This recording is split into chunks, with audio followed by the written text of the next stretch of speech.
તમારા બધાનું સ્વાગત છે મારી યુટ્યુબ ચેનલ કેપી હોમ ફૂડ્સમાં. હેલો ફ્રેન્ડ્સ, આજે આપણે બનાવીશું લગ્ન પ્રસંગમાં બને એવી ગુજરાતી ખાટી મીઠી દાળ અને છૂટા એવા ભાત. આ ગુજરાતી દાળ ભાત તમે જરૂરથી ટ્રાય કરજો, બહુ સરસ બને છે. તો ચાલો આપણે રેસીપી શરૂ કરીએ.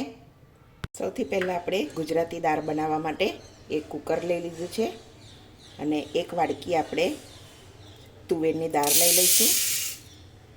માપમાં જોવા જાય તો 3 મુઠ્ઠી થાય છે. આપણે એને ધોઈ લઈશું.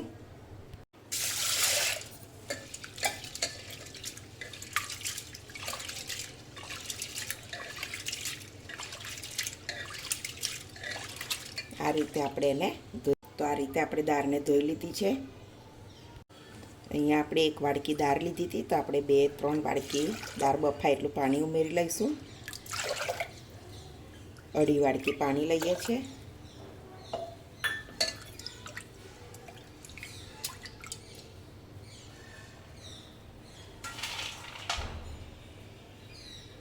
થોડા આપણે સિંગદાણા ઉમેરી લઈશું.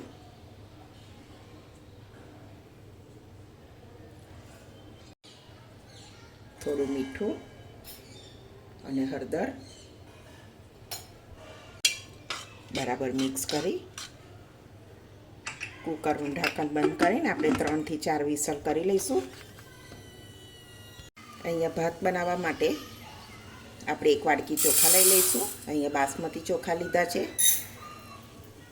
અને ઉપર થોડા 1 મુઠ્ઠી જેટલા, જોવા જઈએ તો 4 મુઠ્ઠી ચોખા છે, એને પણ આપણે ધોઈ લઈશું.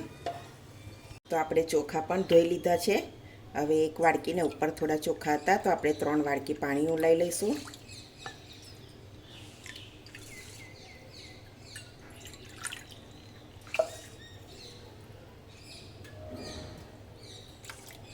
બરાબર મિક્સ કરી લેવાનું.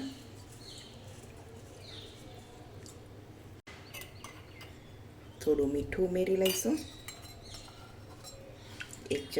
એક પરી જેટલું ઘી ને 3 થી 4 લવિંગના નંગ બરાબર મિક્સ કરી લઈશું.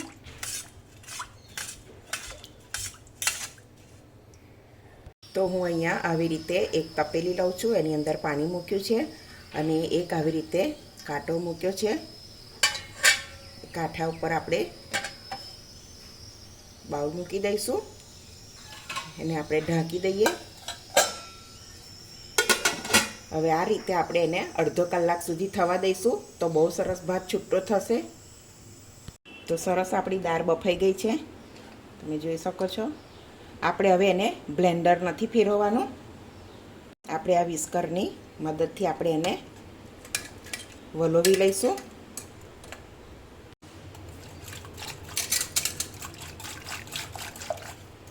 તો આપણી દાળ સરસ વલોવી લીધી છે.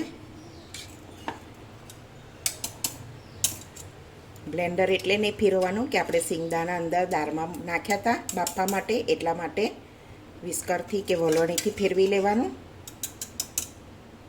અહીંયા દાળ વઘારવા માટે આપણે 3 થી 4 ટેબલ સ્પૂન જેટલું તેલ લઈ લઈશું. તો આપણું તેલ સરસ ગરમ થઈ ગયું છે. તો આપણે થોડા મેથીના દાણા લઈ લઈશું. અડધી ચમચી જેટલી રાઈ, 2-3 લવિંગ, 2-3 નંગ સૂકા લાલ મરચાં, 1 તમાલપત્ર, 2 લીમડા મીઠા, 2 મરચાં, થોડી હિંગ સાતળી લેવાનું આટલું. હવે આપણે ઝીણા 2 ટામેટા લીધા હતા અને કટ કરી લીધા હતા.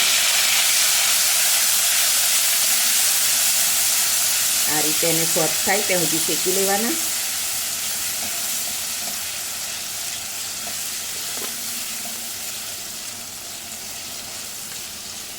આપણા ટામેટા સરસ શેકાઈ ગયા છે. તો આપણે અડધી ચમચી હળદર લઈ લઈશું, 1 ચમચી લાલ મરચું પાવડર, અડધી ચમચી ધાણા જીરું બરાબર મિક્સ કરી લઈશું.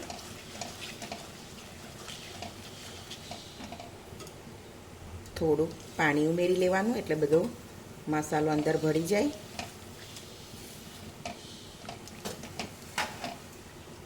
હવે આપણે દાળ ઉમેરી લઈશું.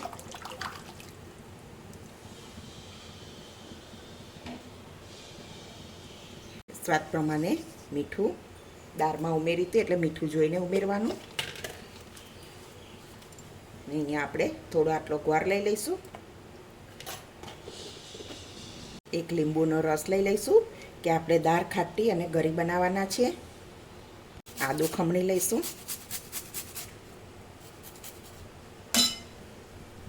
ને આપણે થોડો ગરમ મસાલો ઉમેરી લઈશું. હવે આપણે દાળને ઉકાળવાની છે. 10-15 મિનિટ સરસ ઉકાળી લઈશું. હવે એને આપણે આપણો ભાત પણ થઈ ગયો છે, તમને બતાવું.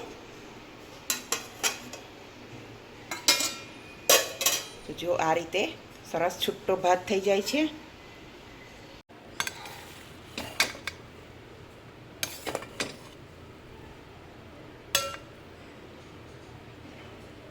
હવે આપણે એને સર્વિંગ બાઉલમાં લઈ લઈશું. તો આપણો ભાત સરસ છૂટો છૂટો થયો છે. સરસ તમે જોઈ શકો છો, એકદમ છૂટો.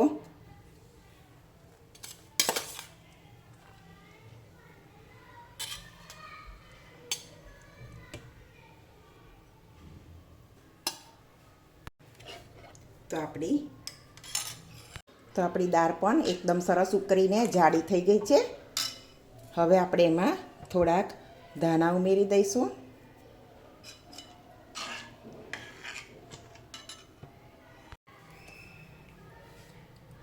તો આપણે કાઢી લઈએ એક બાઉલમાં.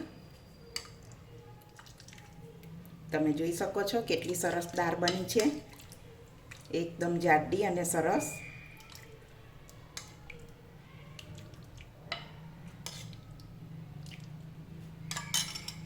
તો આપણા ગરમ ગરમ ગુજરાતી દાળ લગ્ન પ્રસંગમાં બને એવા દાળ ભાત બનીને રેડી છે. જો તમે ક્યારે આવી રીતે ના બનાવ્યા હોય તો બનાવી જોજો, બહુ સરસ બને છે. જો તમને આજની મારી આ રેસીપી ગમી હોય તો વિડીયોને લાઇક કરજો, મારી ચેનલને સબસ્ક્રાઈબ કરજો. તો હવે મળીશું એક નવી રેસીપીમાં. ત્યાં સુધી બધાને જય સ્વામિનારાયણ.